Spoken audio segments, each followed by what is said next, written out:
Good evening, everyone. Thank you for joining us. Hope you're all safe.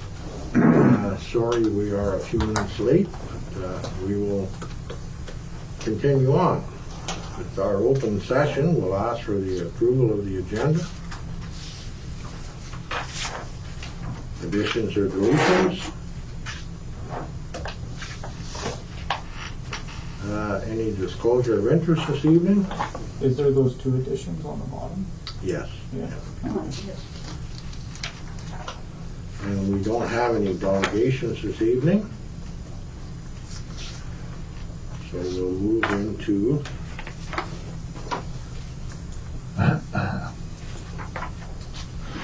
excuse me while I get a little organized here. Delegations are not allowed these days. Dave? Anyone? We can still accommodate a delegation should it be through Skype or through a conference call. I can still do it. Not person. Not in person right now. Okay. We'll be discussing that though in the agenda, Yeah. how you'd want Yeah, that's to on here. go forward with Should be 242. opening council meeting. 242? Yep. Mm-hmm. Scratch that out. Yeah, 242 there.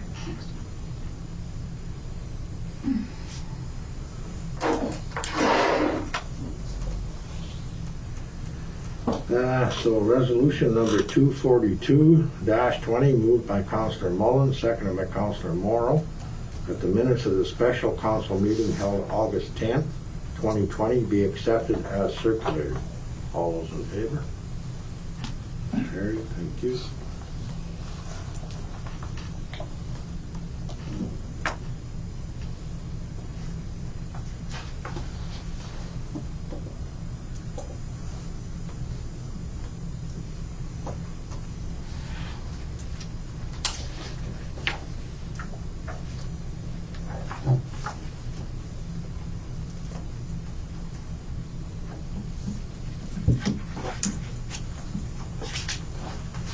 Resolution number 243-20, moved by Councillor McGrath,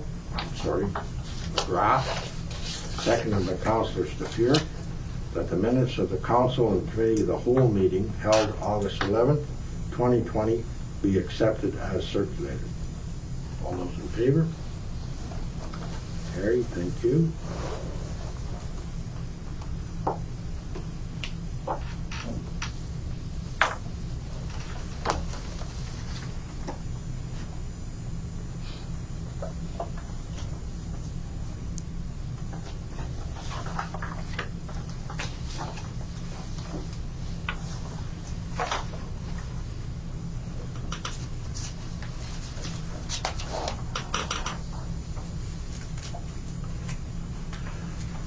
Resolution number 244-20, moved by Councillor Morrow, seconded by Councillor Mullins.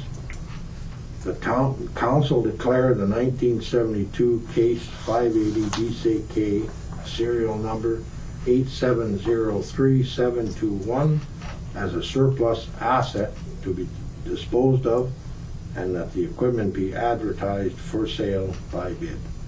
All those in favor? Thank you. Carried.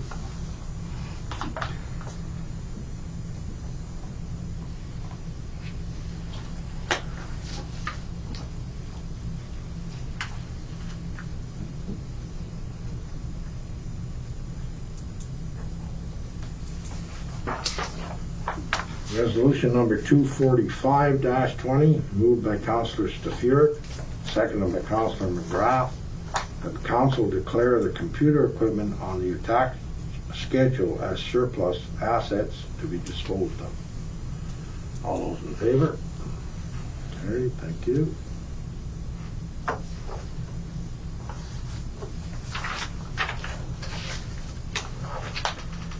Excuse me.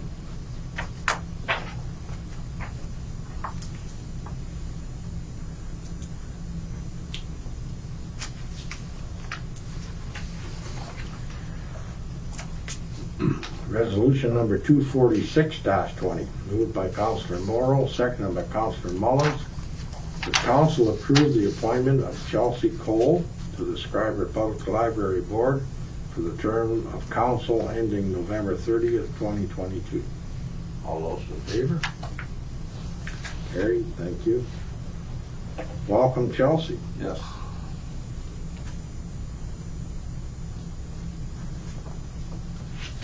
Thank you for your interest in the library board.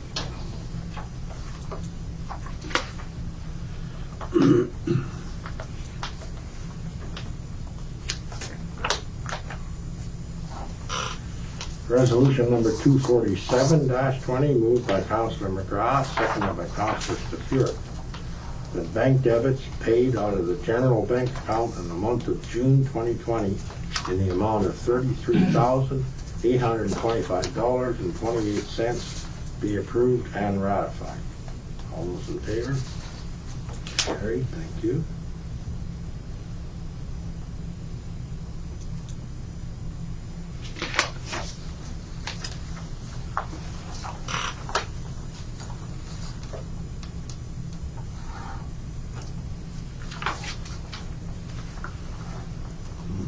Resolution number 248-20, moved by Councillor Mullins, seconded by Councillor Morrow, that bank debits issued on the general bank account in the month of August 2020 in the amount of $78,460.01 for payroll be approved and ratified. All those in favor? Carried, thank you.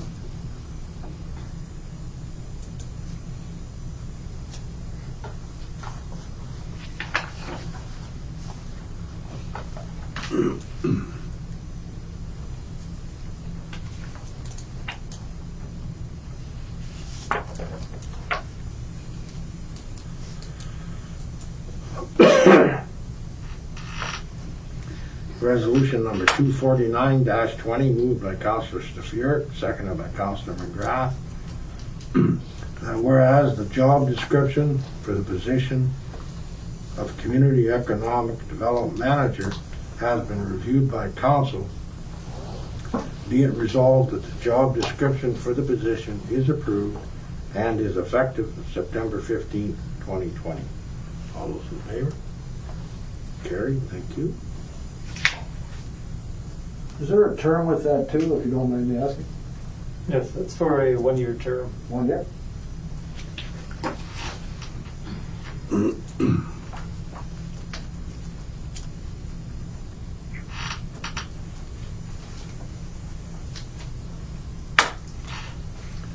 Resolution number 250-20, moved by Councillor Morrow, seconded by Councillor Mullins, that a Township of Schreiber bursary in the amount of $500 each be awarded to Ali Barutsky, Mandy Nyasalu, and Eric Spagelli. All those in favor? Carried, thank you. Congratulations, people. You are most deserving of this. I don't know if any of them are leaving town. No, I don't think so. It's all online, eh? Yeah. Different.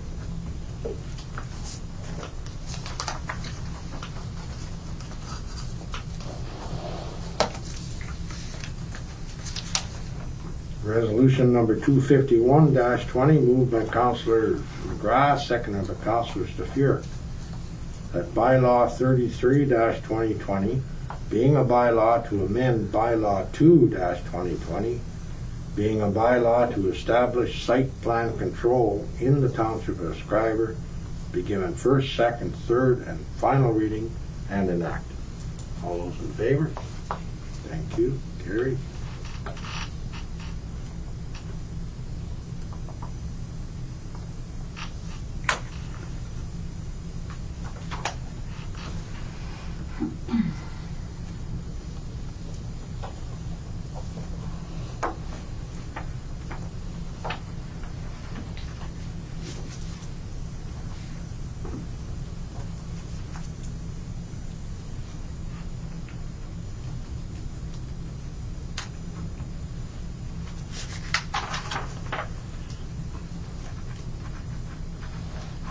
Resolution number 252-20, moved by Councillor Morrow, seconded by Councillor Mullins, That bylaw 33-2020, being a bylaw to authorize the execution of an agreement between the Township of Schreiber and D. Charbonneau for the position of Community Economic Development Manager, be given first, second, third, and final reading and enacted.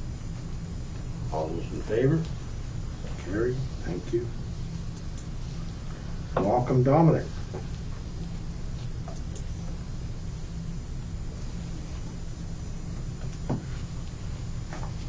You're doing a great job.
Resolution number 253-20, moved by Councillor Stafuric, seconded by Councillor McGrath. That bylaw 34-2020, being a bylaw to authorize the Township of Schreiber to enter into an agreement with Her Majesty the Queen in Right of Ontario, as represented by the Minister of Employment and Social Development, New Horizons for Senior Program, 017330820, be given first, second, third, and final reading and enacted. All those in favor? Carried. Thank you.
Lots of signatures and printing, and well, that's fun.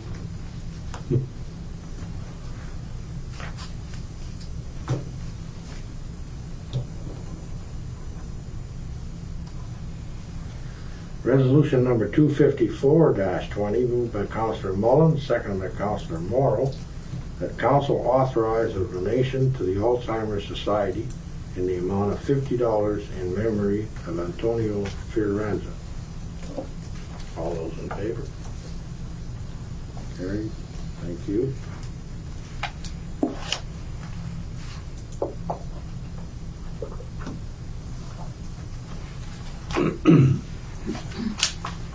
Kathy, if you're watching, our condolences go out to you and your family.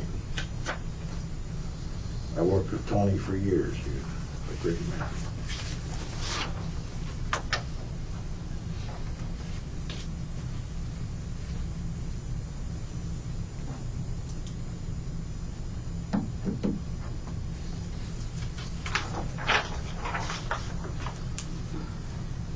Resolution number 255-20, moved by Councillor McGrath, seconded by Councillor Stafuric. Be it resolved that council directs staff to apply for a grant opportunity from the Federation of Canadian Municipalities Municipal Asset Management Program for the Township of Schreiber citywide data work, implementation, training, and OREG 588-17 Asset Management Plan.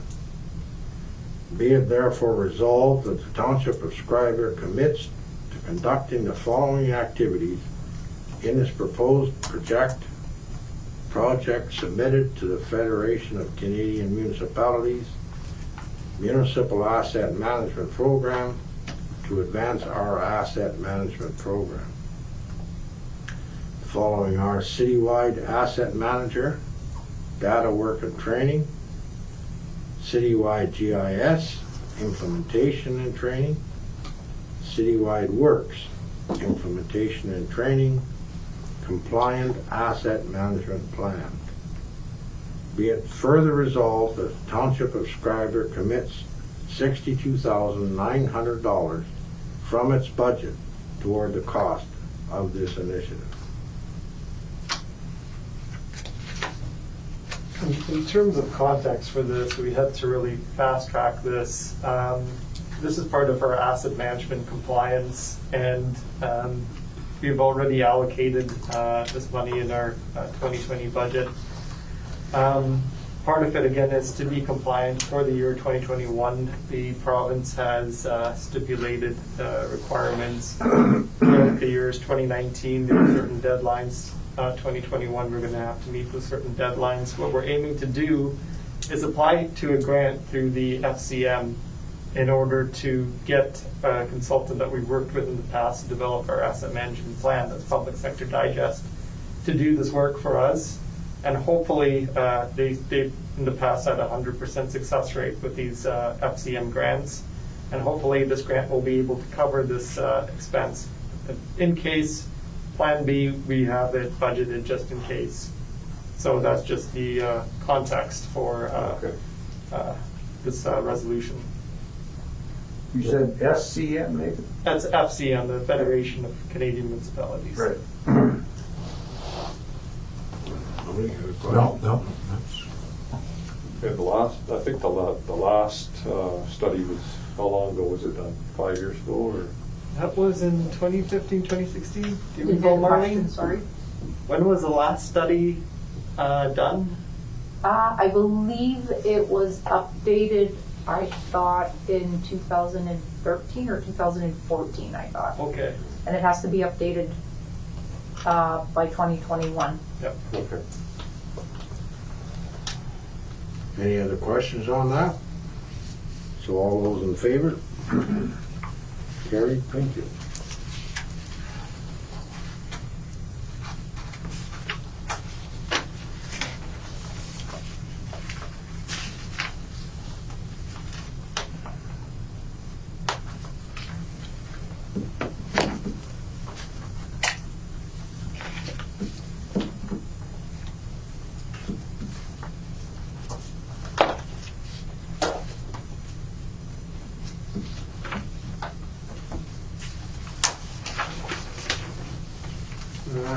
So that brings to a close our council session of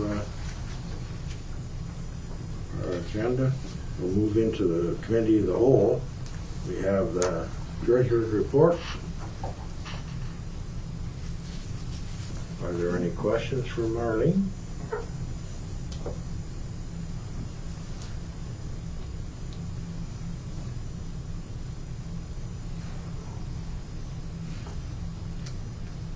Next one is Director of Operations report, status update.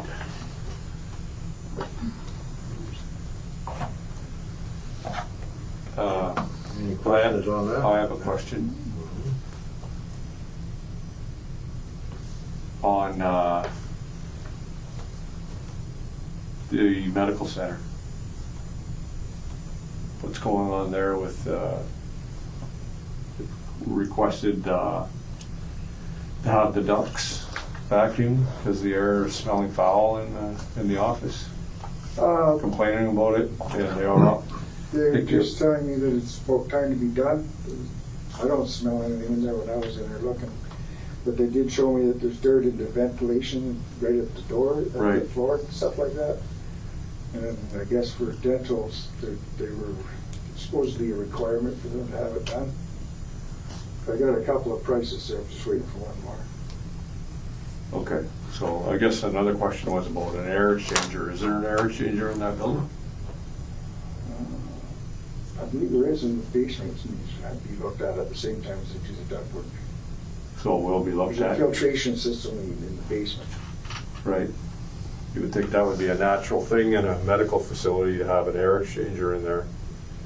So, the old people going in and out of there.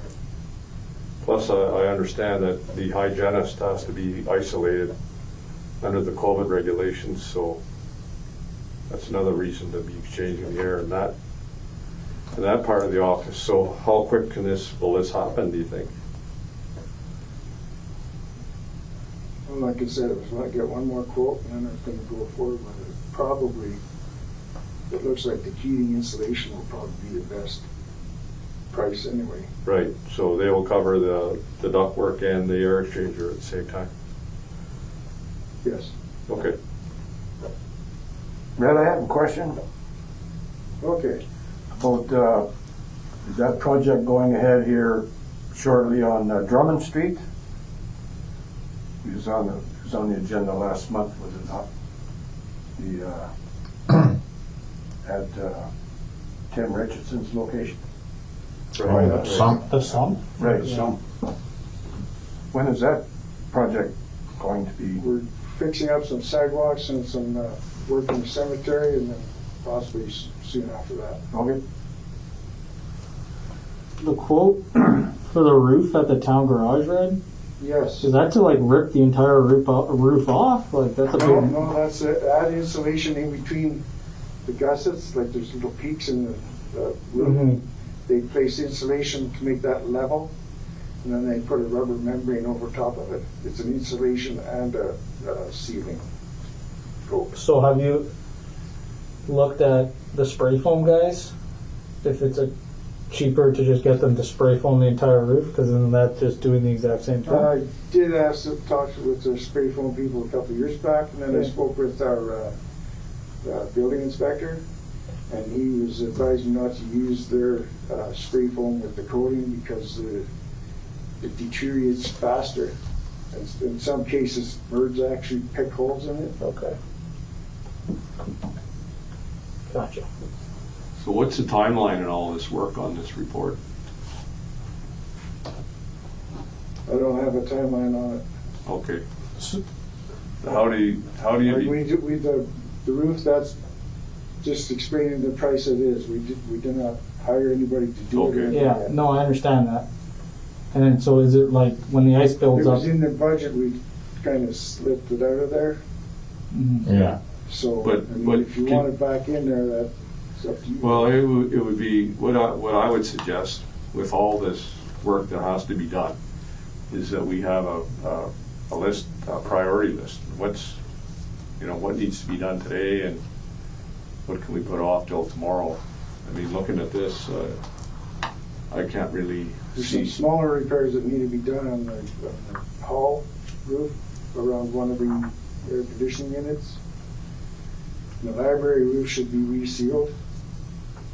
You have the price in here, $6,000 if it's not in there. Could we see a list on all these repairs? Like, Yeah, I can make up a list. yeah, then kind of give us an idea of what we're looking at in the future down the I'll kind of have road. it in for the next report. Yeah. Is it- If you wish. The roofing work, like around in the library, because it's a smaller job or whatever, is it possible to get prices from local roofing guys?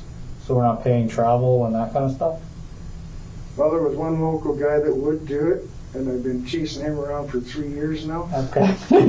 I was just asking. I'm just answering. Yep. No.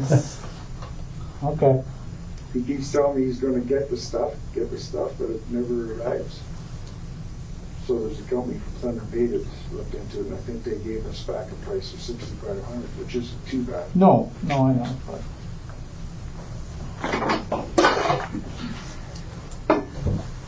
Any other questions? questions for Red on that? Next up is the Arena Ice Plant contract. Just again, mention with the recommendation here, looks like some new developments did happen where we did discuss that we would be looking at not going towards the route for a 5-year contract with Simcoe, and instead we will be looking at doing calling them as needed for their service. We're planning on calling them to do again to check for the startup before we schedule them to do the full startup. So part of it again is the whole plan to determine commitments from the user groups before we move ahead with this, as well as looking at nearby communities, what their plans are going to be for the ice time.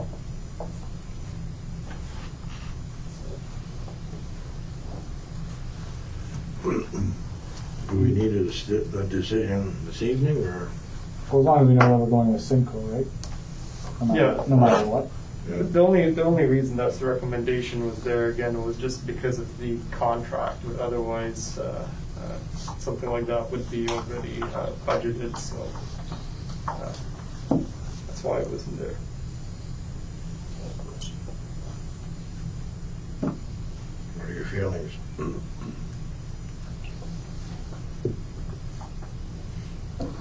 We can hold off on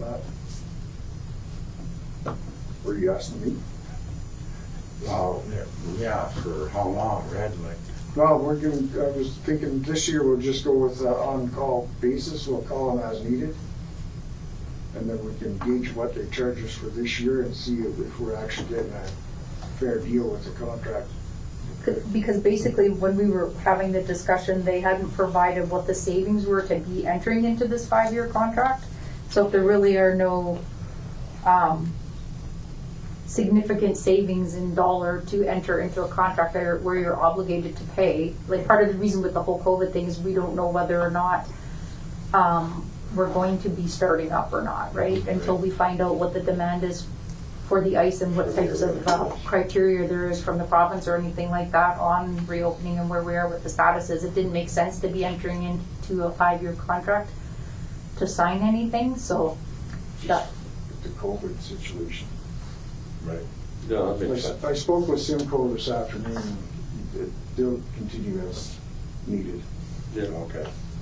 Is everybody fine with that? Yeah. Oh, yeah. I think it sounds good.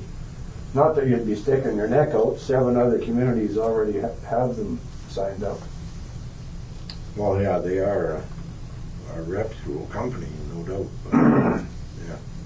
If everybody's fine with that? Yeah. Okay. Yep. Bylaw enforcement officer report. Any questions on that?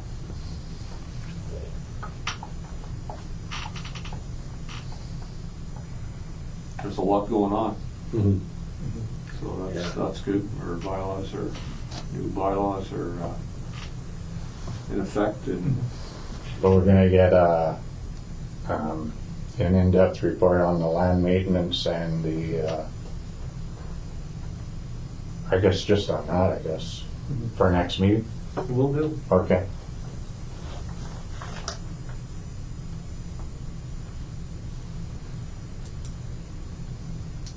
Okay, next up, building permit, demolition permit. Any questions on that?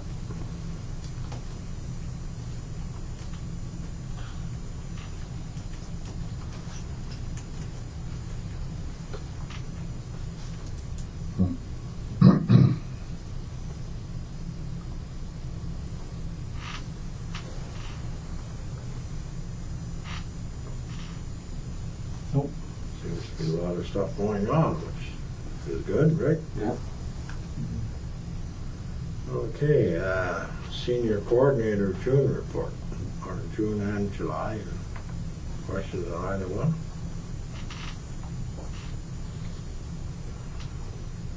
so we've been successful with our grants. Yes. And our latest one, that's one we can talk about, right? Yeah, I mean, certainly a lot of money with the New Horizons at 25,000. So. Yeah, that'll go a long way. Good work by Kathy and the senior committee, applying for the grant, successfully getting that money. Mhm. Great stuff for sure.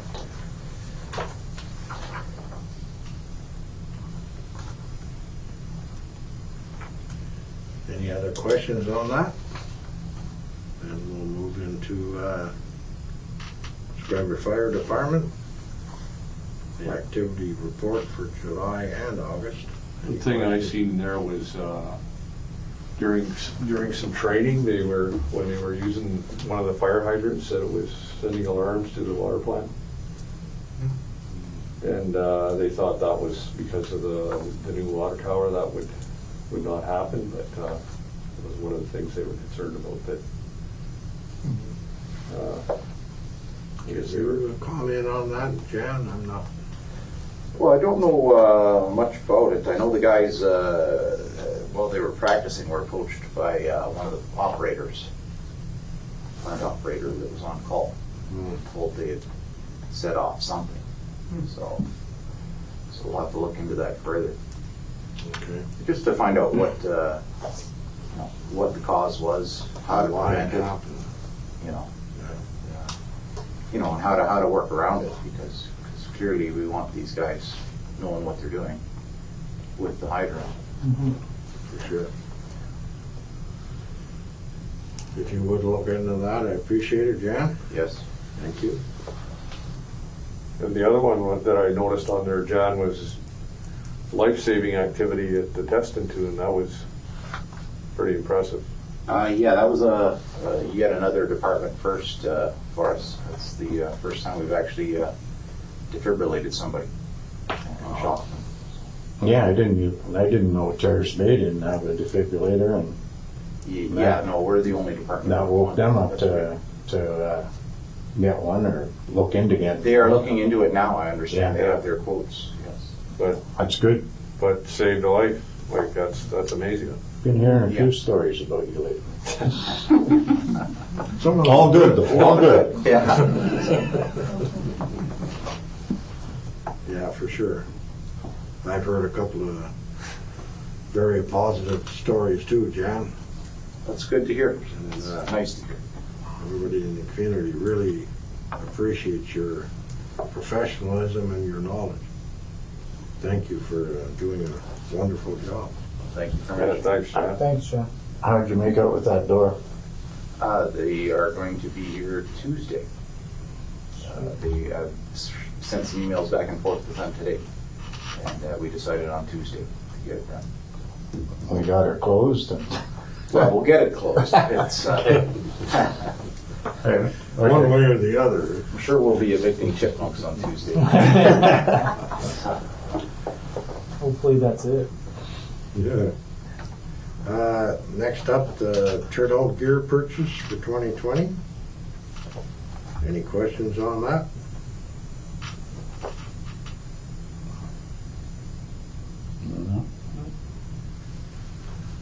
The helmet purchase for 2020.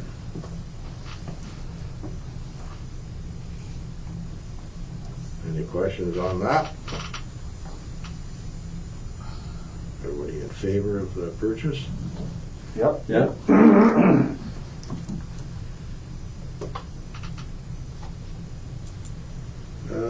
Next up, the A6 upgrade progress report. So fortunate to get a update from the Cascal's president there, and it looks like the weather is really not cooperating with the final 600 meters or so left for the trail. The rain is washing off sections of the trail, the mucky conditions are slowing down the work, and when people are stepping on the trail, the holes are causing more work for the contractor to come and fill up. So we're looking at, we have Dominic looking into a change order with regards to the timeline that this project is supposed to be finished. The aiming right now for the end of October, but depending on how the weather holds, it could possibly stretch into next year. So we just really have to see if the weather's going to cooperate with us. Well, personally, if they have to go into next year, I would prefer that to rushing it and maybe having to come back and redo it, you know what I mean? That's my feeling. Yeah. You guys are more. As long as, everything's okay with the Funders. funders. Yes. And they're fine with that. If they're fine with Yeah. it, then give her until they possibly can, and they have to come back next year. Oh, absolutely. Do it right. Do it right. Yeah. It's going to take a little while, especially when you're getting into October, November. There won't be a whole lot of hiking anyway, I wouldn't assume. Cooler weather ought to help the situation they're in. I would Yeah. think. But like I say, if they have to put it off till next spring, Yeah. Yeah. they're sure you okay with that? Yeah. Yeah. And I'll get on that trail yet, you watch. What are you doing tomorrow? I could. I'm busy. I'm not. So the next three reports are from Aqua, water and wastewater, wastewater treatment, and water treatment plant. Any questions on either one of those? I just have one on the chlorinator. Was that repaired, Ed, or is that still, are they still using pucks, or did they get that repaired? The chlorinator? Authorize them to get the parts. I'm not sure on the status of the repairs. Okay. That may be a moot point next year, or going into next year, correct? Yeah, well, depending on how much we can get out of next year, yes. Yeah. Okay. So, what would be the difference in the chlorination Treasure levels report transfers. downstream? By using pucks rather than having a working chlorination system. But you can regulate exactly how much is going into the system with the chlorination Yeah. system. With the pucks, it's a little bit erratic if you don't measure the exact how much is dissolving off the pucks. Well, would you measure that downstream, or how would you know if it's effective? I would have to talk to the guys running the plant, to be Okay. honest with you. No, I'm just curious about how that would be. That would probably be the only way to do it, though. Yeah. Go downstream and measure. Right. Any other questions? Okay, the next up is we have to go to one of our additions, the treasurer report transfers.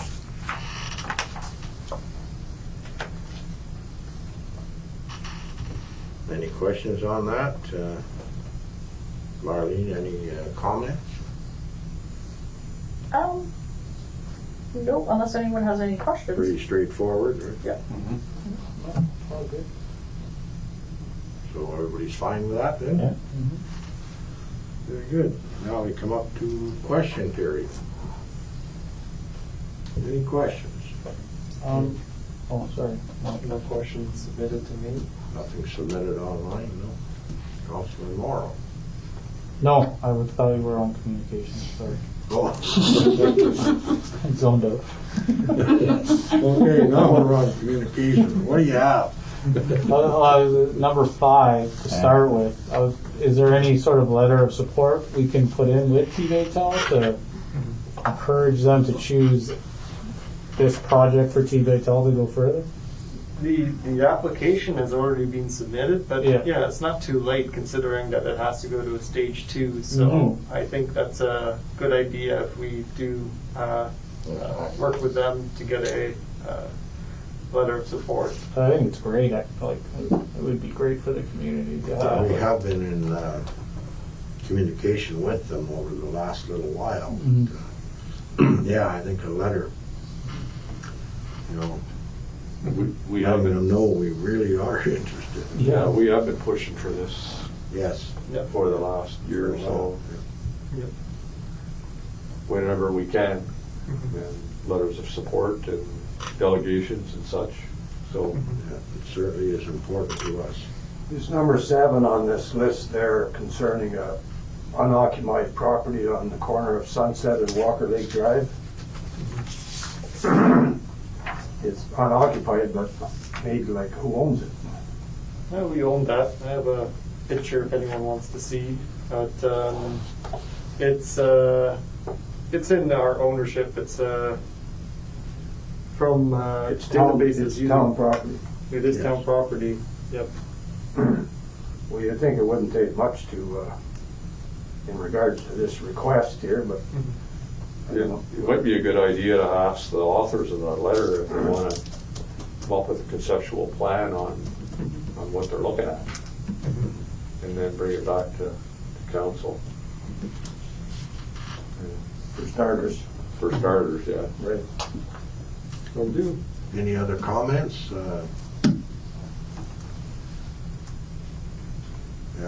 Personally, we own the property. It sounds like a good idea, but sure, let's, what were you expecting? What would you like to see? And Yeah.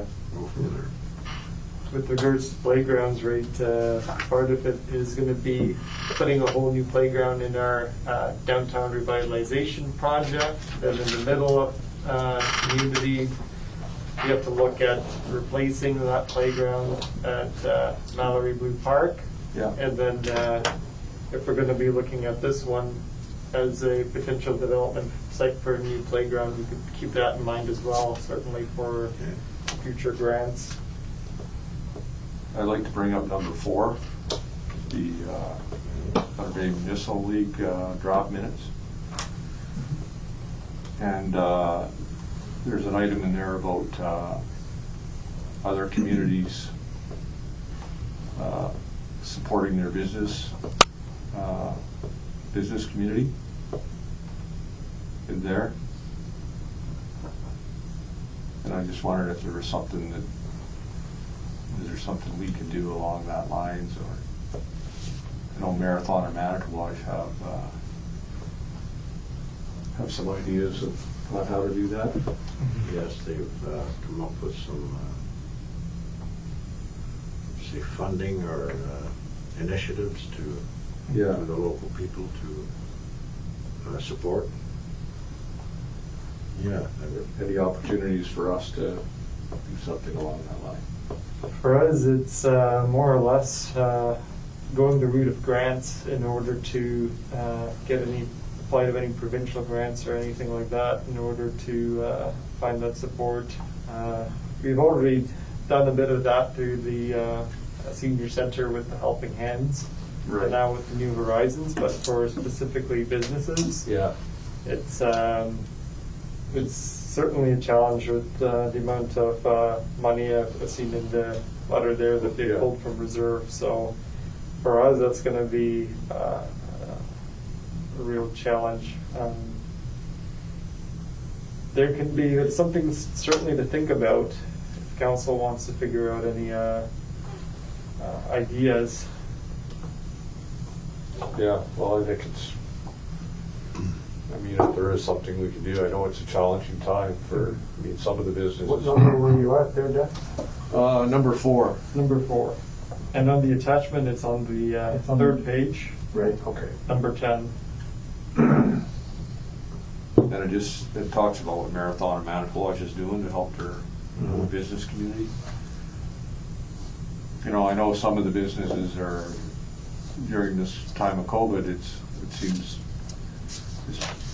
Almost business as usual, where others are stagnant. So those are the ones that really need a shot in the arm. So. if I could make a comment, when COVID first started and everything started shutting down, the province was, I think, kind of quick to react and support businesses, small businesses, people, who may have lost their jobs. But the last they looked at was the municipalities. We received nothing. Right. And if you consider us, which we are a business, we have employees and benefits and bills like everybody else. But they're looking at us now, and there are some funding availabilities for us. Right. So at least the businesses had the opportunity to apply to the government. And I'm not trying to make little of it, but they had the opportunities, whereas we haven't. But at the same time, if there is something we can do to help the small business, I'm sure we're all in favor of it. Just to put it in a little bit of perspective. Yeah. Municipalities were the last to be thought of for whatever reason. Yeah, but not all businesses qualify for anything. No, that's right, exactly. They're in the same boat, so. Exactly. And in terms for us, the best way we can support our businesses right now is to make sure that we put in all our much needed money into our infrastructure, because it's you see the expenses and everything coming up, and our asset management will hopefully be able to get us there. But that is, a big concern, because a lot of the infrastructure and everything that we have, it's only made possible by a lot of provincial grants. And part of the Treasurer's report on, again, the excluded expenses just shows that, in terms of keeping up with the capital assets, it's a real challenge. Real challenge. Any other questions there, people? I'd just like to comment on number 6, the letter sent to MPP Metro Gravel. Did you author that? Yes, I did. That's a very good letter. There was concern from McCausland and Wilson hospitals that the COVID testing that they were doing, the results were very, very slow.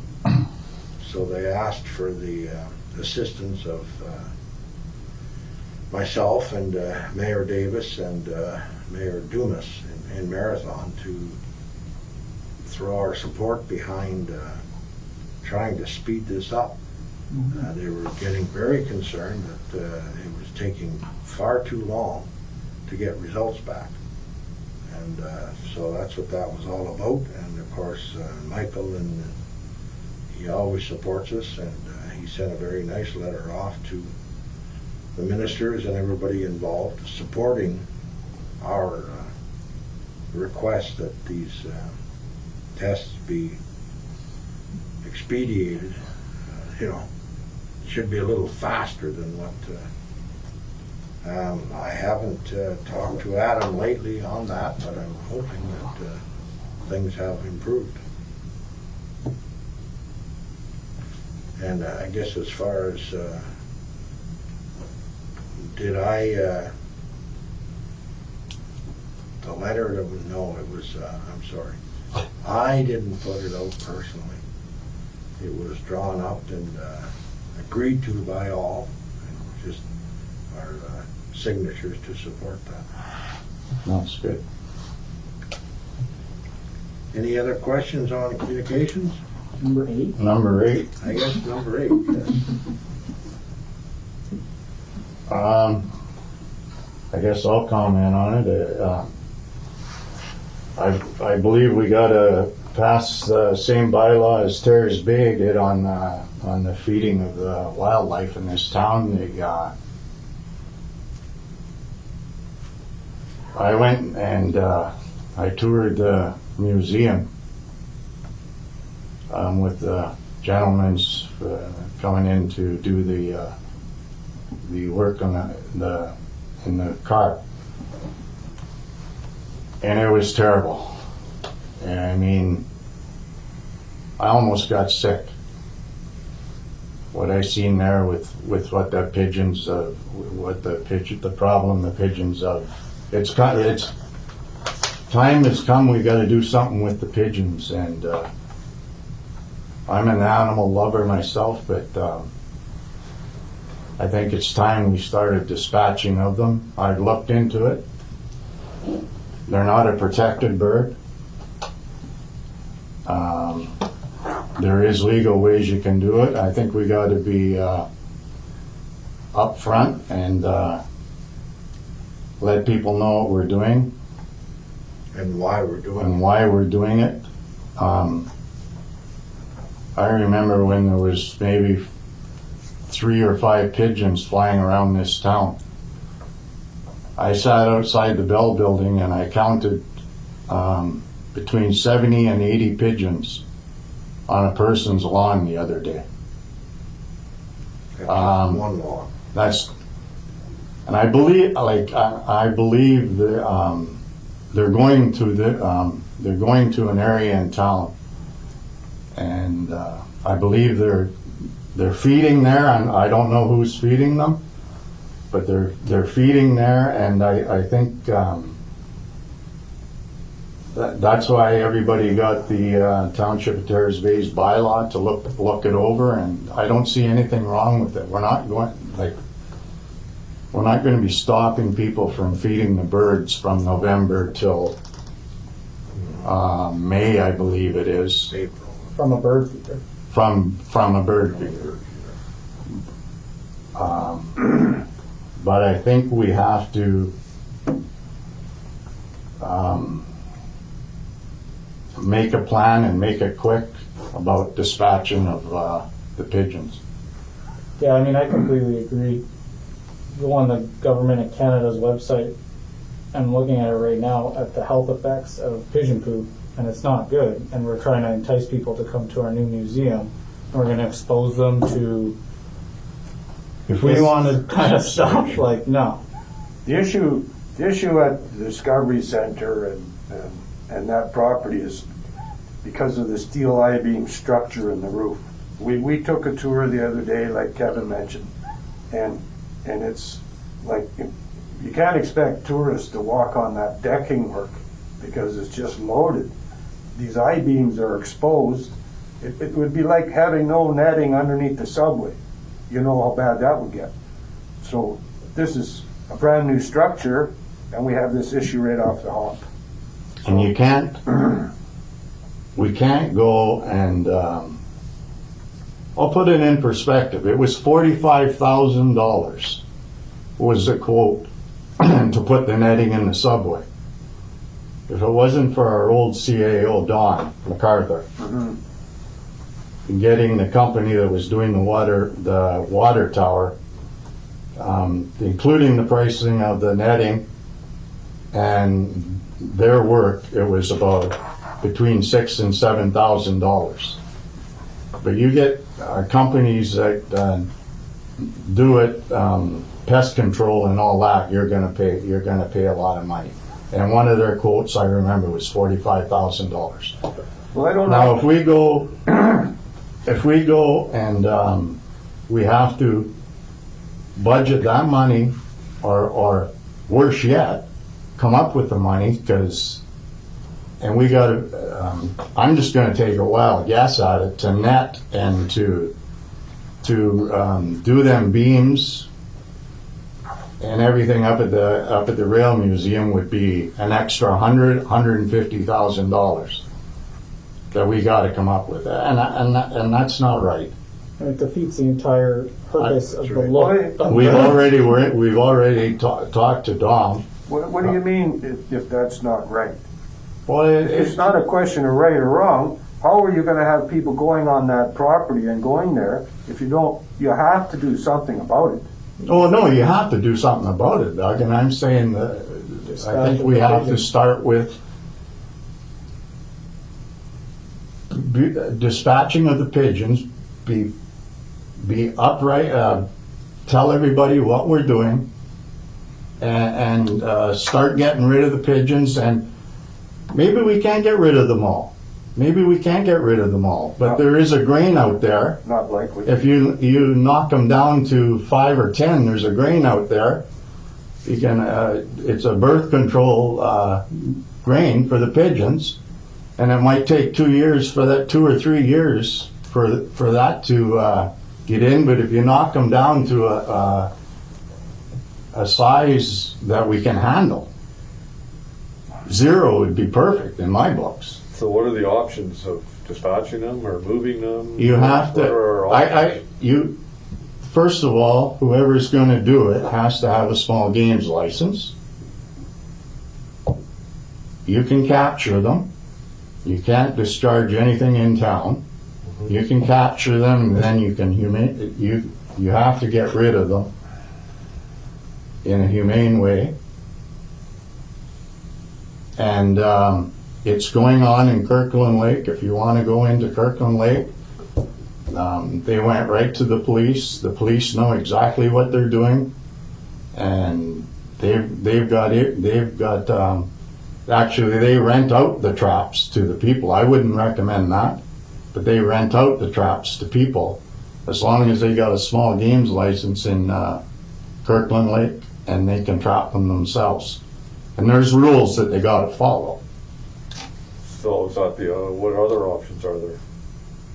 We've been looking at a number of options with this. I mean, for the purpose today and all, we need to know again the direction from council, whether we are going a route of not dispatching the pigeons or dispatching the pigeons. That's what's going to be critical.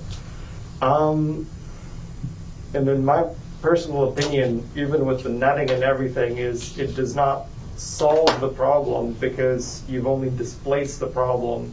They're going to find another property once we put up netting to go onto and continue being in the town. I think if you're looking for a permanent solution to the pigeons, the feeding bylaw is one option, and then dispatching the pigeons would be the next to reduce their population numbers. Well, I think it's gotten to the point where both things need to happen simultaneously right now. Exactly. Because there shouldn't be 70 to 80 pigeons, like Mooney said. Yep. That's not like 3 or 4 pigeons under the subway. That's a problem, that amount in one spot. Yes, it's getting to a point where we have got complaints from residents about Residents. I've personally gotten complaints about it. Yeah. it's From residents. going on. If I may, for those who are watching, and it's not a subject we take lightly, but it is an extremely important subject, I believe. And if you don't think that dispatching is necessary, I invite you to go up to the Discovery Center and have a look at the damage that they have done up there. I don't know what else to say. It's we've brought in the Department of Health. They're going to they were disgusted with what they saw. They said this is not right. And we have built a multi-million-dollar tourist attraction that nobody will visit if they see the mess that is up there. So to take this multi-million-dollar project and stick a net under it, it is absolutely not, in my opinion, that is not the solution, that's not the answer. We need to do more, and I'm willing to do that. And I think council has spoken that we're all willing to do it too. Something has to be done, a permanent solution, not something that's going to move them from point A to point B. That's not a solution. I'm open for suggestions, and if I'm wrong, please tell me. The Director of Operations has taken some steps to prepare for this with regards to procuring a trap that can trap up to 65 pigeons. Red, did you want to provide any details on that? Well, it's a 4-foot long trap by 2 feet wide by 2 feet high. You have to let it set for 7 to 10 days with it in the open position so the birds can become familiar with it like it's their home, and then you let the doors so that they will lock, that they can enter easily, but they cannot get back out. Then you'd have to transport them and dispatch them. So given approval, we'll start with this method of trapping and see how it works and move forward from there. Everybody in favor of that? I think, Just a question on if you trap the pigeons, is there some place you can bring them and release them that they won't make it back to an urban area? Well, they're saying that they'll rehome up to 350 miles. Oh, really? Oh. I think there's a third part of this. A third part to this too is you can pass a bylaw, and my first question would be, who's going to police it? And Be a bylaw. and second, like, you know, a lot of people won't understand why you're passing a bylaw like that. And I think the third part of all that is to educate people on why it's not a good idea to feed birds or wild animals, and we need to, you know, provide education to our, you know, residents, municipality on why it's a bad idea to feed any wild animal. Like even birds. I know there's certain times of the year you shouldn't feed birds because they'll just hang around. That's what this bylaw comes out with. There's certain months that you should feed them and certain that you shouldn't. I believe that some people are saying, well, I don't have a problem with them. I have a bird feeder, but they don't come over here. Well, maybe because they have a better spot. But if you take away that feeding area from them, they're going to find another feeding area. I firmly believe that. As long as they can find feed, they're going to go to wherever it is. So just removing it from one area doesn't solve the problem. They're going to find another area to go to. Am I wrong? If I am, please. I think we got to. This is a tough decision. It really is, but. Is it? If there was 80 rats on someone's property, would we be having this discussion? So It's not a tough decision, really. It's No rat lovers around. no, but that's what I mean. Like, I mean, it's not a tough decision at all. I'm an animal lover. Yeah, I'm having a tough time with this decision, but we have to do something with them. We have to dispatch them. I think we got to pass the bylaw. I'm not taking it lightly, but we have to do it for the betterment of this community. How's everybody else feel? I About the agree. bylaw, do you want to pass the bylaw? Yes. I think we have to bring the same bylaw that Township of Terrace Bay is running right now, and bring that forward the next meeting, and So you'll bring it forward for the next meeting and discuss it then. but in the meantime, I think we should go ahead and With the traps. with the trap of the pigeons. I believe we should go to talk to the police, let them know what we're doing. They have no problems with it in Kirkland Lake or anything like that. It should be the same law all over Ontario. That the pigeon that's not a protected bird. You hate to do it, but I don't think we have a choice anymore. Like, is this a Schreiber specific problem, pigeons, or does Terrace Bay have pigeon problems, or just I know they have bear problems. They've got bears, but not pigeons. No pigeons. So Kirkland Lake kind of stands out as one town that has a pigeon problem. Oh, there's I believe Thunder Bay does too in there. Thunder Bay does too. Yes, There's pigeon problems. So this isn't an unusual problem, and what steps do other communities take? Like similar steps to what's being proposed, or? Yes. Yeah. Well, I mean, I certainly get it that we invested a lot of money in our community, and if it's being destroyed, I was up there myself to look around because I heard there was an issue there, and yeah, it's not pretty. The mess. I prefer, there ought to be a solution at the Discovery Center to keep that area clear. Not Yeah. trapping them or bylaws that's what we're worried about is the Discovery Center. Right. For Pete's sakes. Yeah. You know, like, No. I'd be worried about the health of our citizens in general with the amount of pigeon feces that are around our community. The biggest concern might be the Discovery Center. That's not the only concern. No.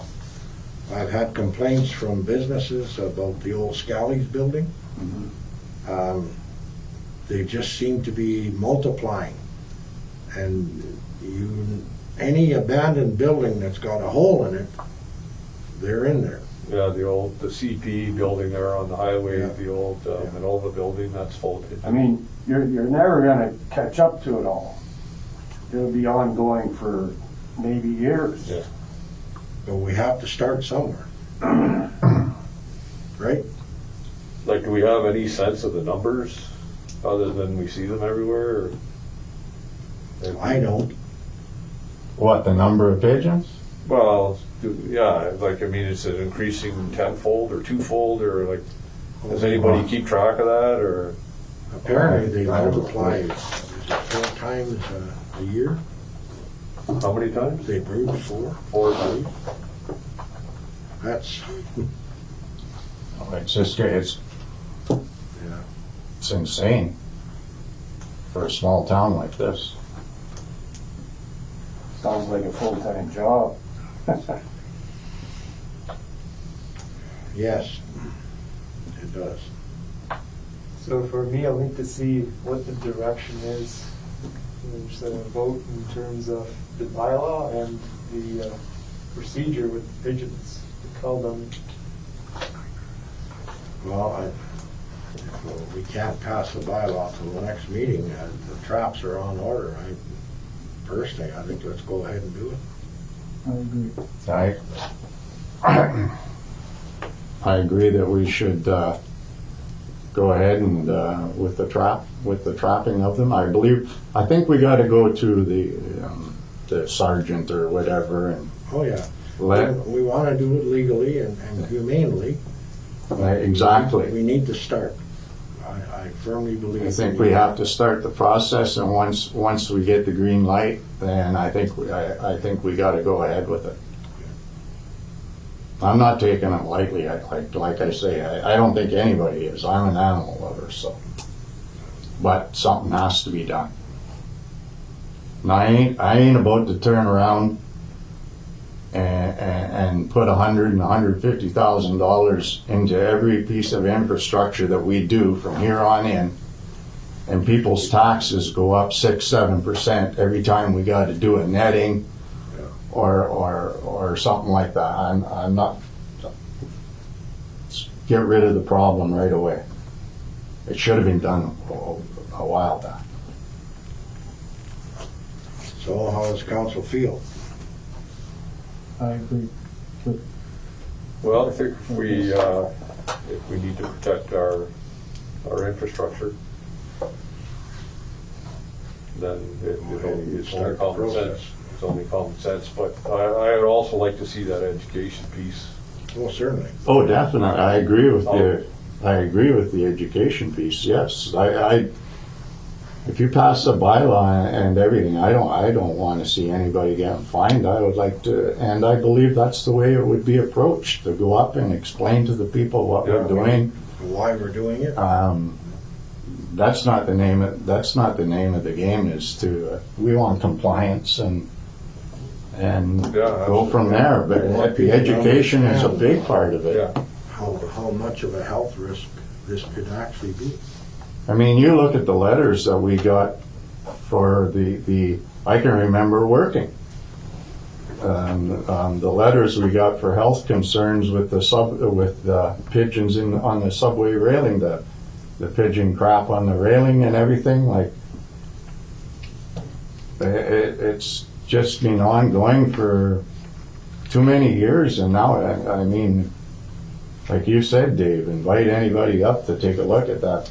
If we wanted to, we could not open that museum right now. We could not. Would the health department shut us down?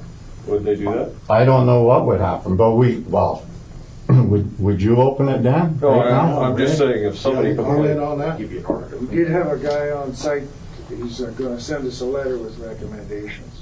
Yeah. We actually had 3 net companies to put that netting up, to get prices. We only have 1 here so far. Okay. What was the quote?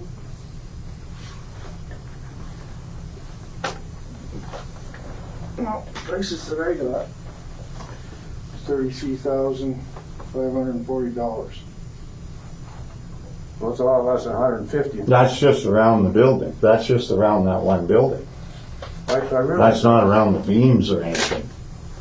Well, as long as it does the job. Yeah, but you still got all the beams that's just the netting around the building that they did. From the top of the building to the, I don't know exactly what. but it's not the beams that are beyond. We still have to figure that out.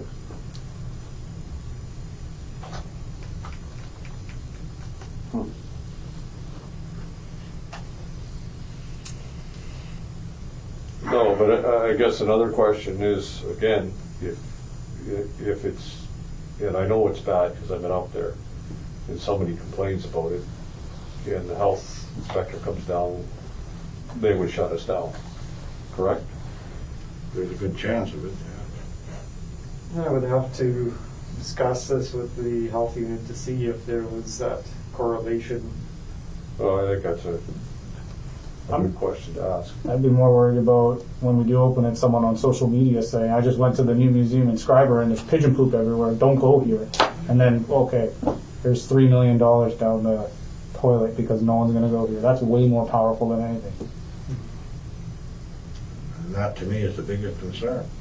There's a multi-million-dollar project we've worked hard, very hard for. And we're gonna get shut down because of pigeon poop? I think we have time on our hands right now because we have no intention of opening it right now anyway until Next year.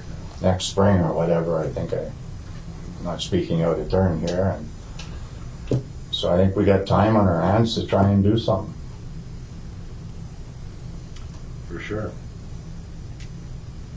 Okay, so everybody's okay with proceeding with the traps, and we'll take it from there. I think we should proceed with the traps and bring the bylaw forward to the next meeting. Okay. Alrighty, anything else under communications?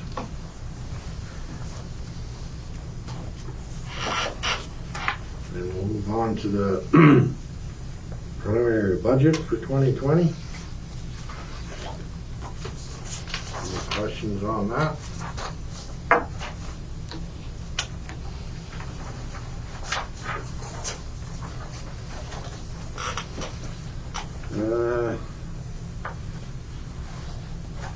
Meeting format and media protocol policy. Put it for discussions when we had closed down was to revisit the topic of members of the public and media visiting council chambers. So to bring that forward again for discussion.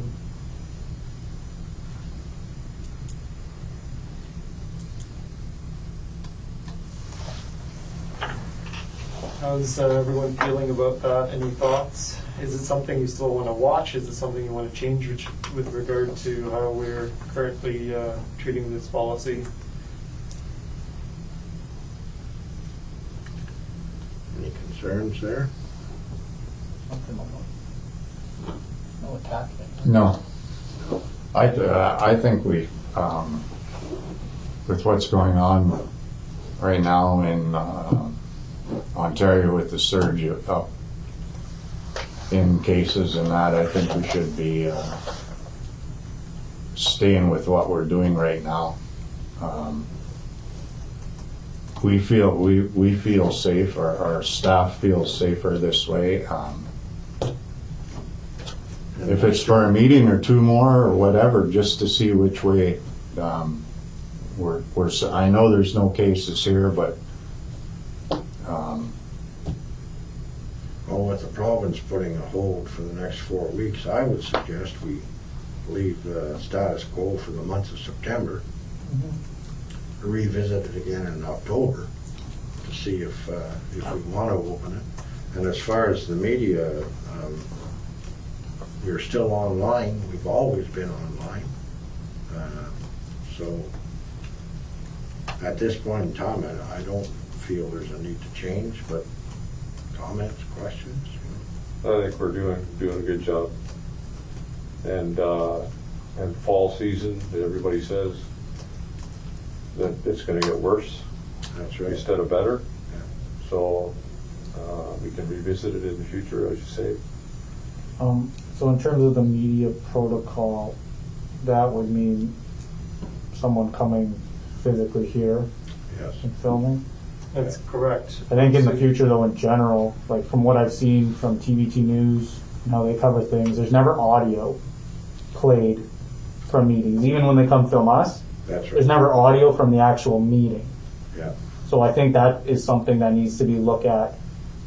If there's video taken at our meetings, they should be interviewed after about what was discussed, not direct audio from the meeting, especially if other people from the audience are talking and stuff like that. That's my opinion, just the way I've seen it. Like you never hear a councillor or the mayor in the meeting talking. Right. And I feel the same way, and which is what the protocol. I think we need to come up with something like. Yeah, I don't know if that's what we were getting at. If you're welcome in here, there are certain rules you have to abide by, right?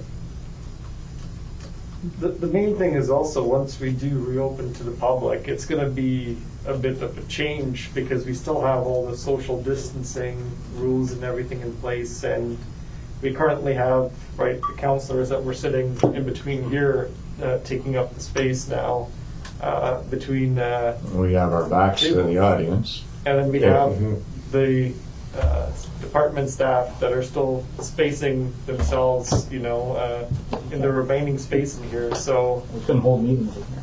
the logistics are, a bit different. So once we reopen, should there be members of the media or members of the public coming in, it's something we're going to have to figure out in terms of our process. Like, are they going to be back in the hallway looking in once we open the doors?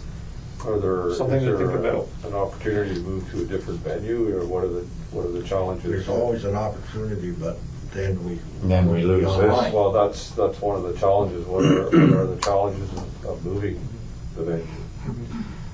And what do we gain? What's the advantage? Exactly. I mean, is it worth it? Is it better to be able to have more of the public here, or is it more important to be online? Because at this, I don't think we can do both.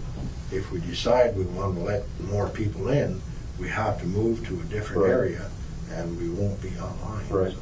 And the fact is, you haven't gotten a single question this No. entire time emailed to That's us. right. The questions are And I think online. that speaks volumes I think so. to where the priority should be. It should be the live stream. I think so too. People appreciate that. So If they can't come in, at least they can sit and watch. Mhm.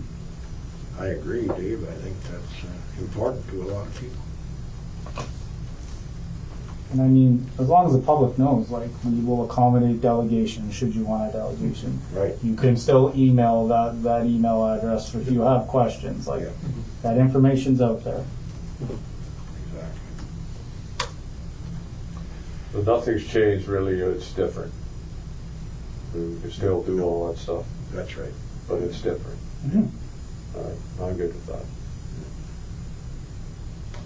Okay, so into other business,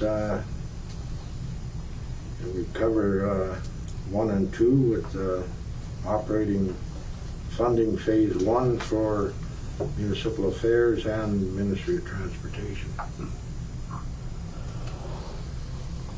You want to speak to that, Nathan, or? Yep. Marlene? In terms of the, just a summary of what this is a payment of $78,000 to support the municipal COVID-19 operating costs and pressures from the Ministry of Municipal Affairs and Housing. The costs will be covered until 2021, and reporting of the funds will be due on March 2021. There's also an opportunity for applications for additional funding that will be due in October 30th, 2020. So once again, we got a payment of $78,000. We'll have to look at what kind of COVID-related pressures and all our expenditures we can cover with this. Do you have anything additional, Marlene, on that? I think this will be probably a good area. So we have been tracking the COVID expenses since the inception in March.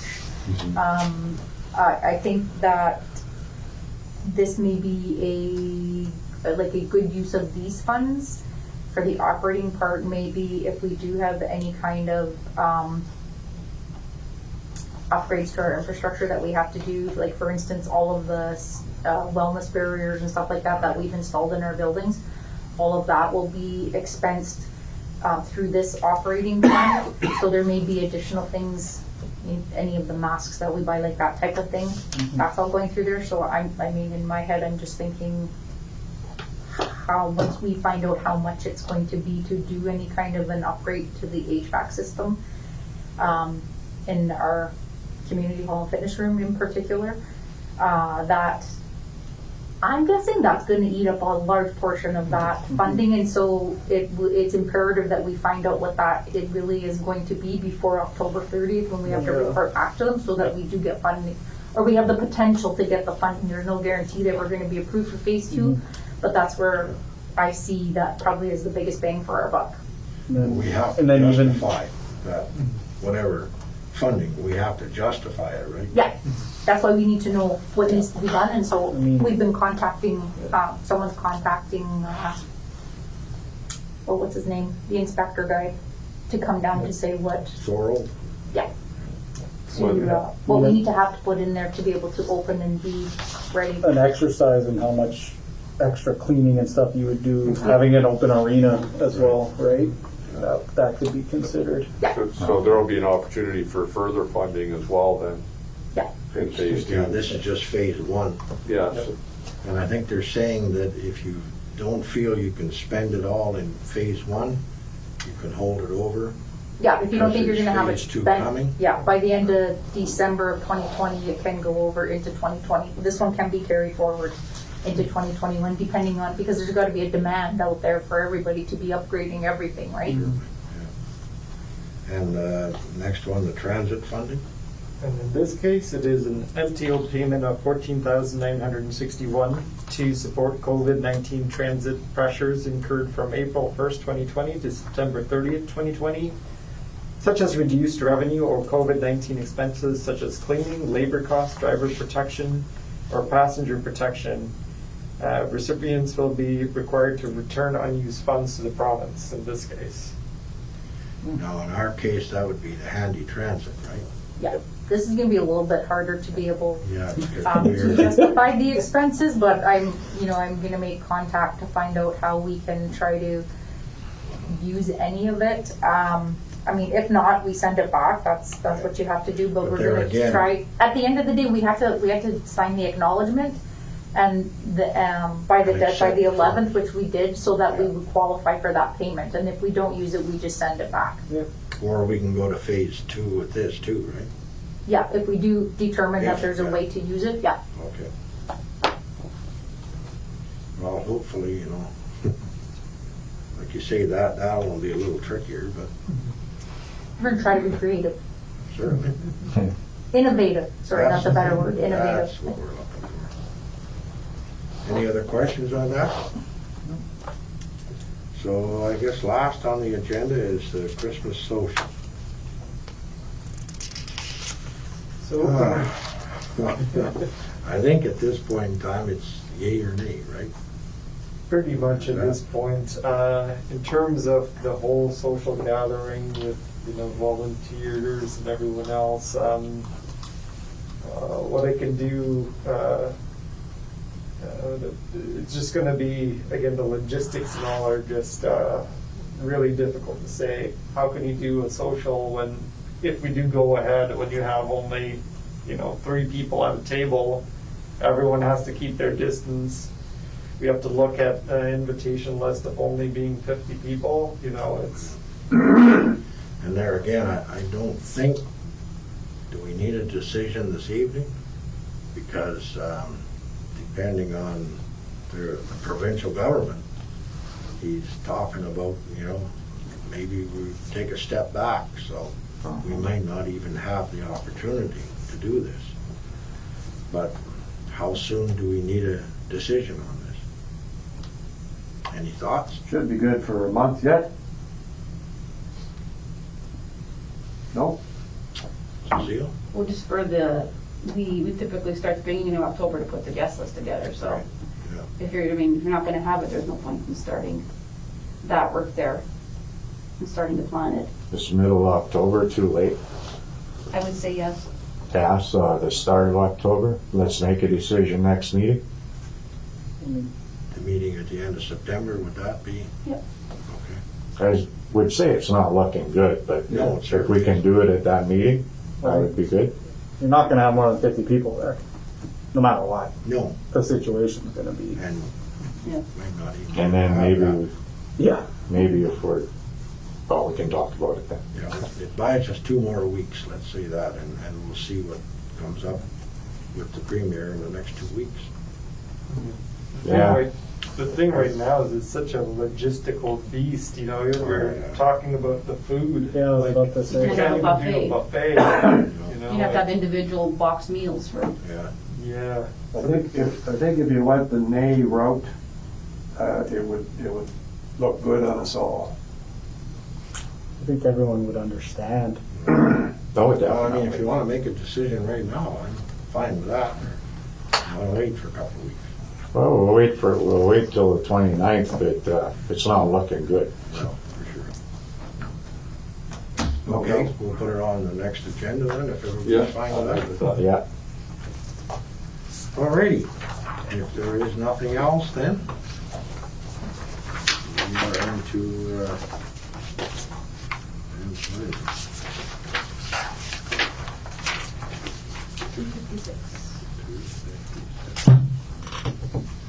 resolution number 256-20.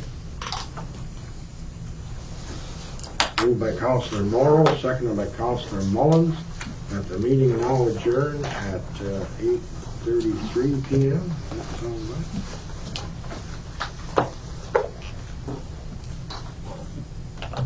All those in favor? Carried, thank you.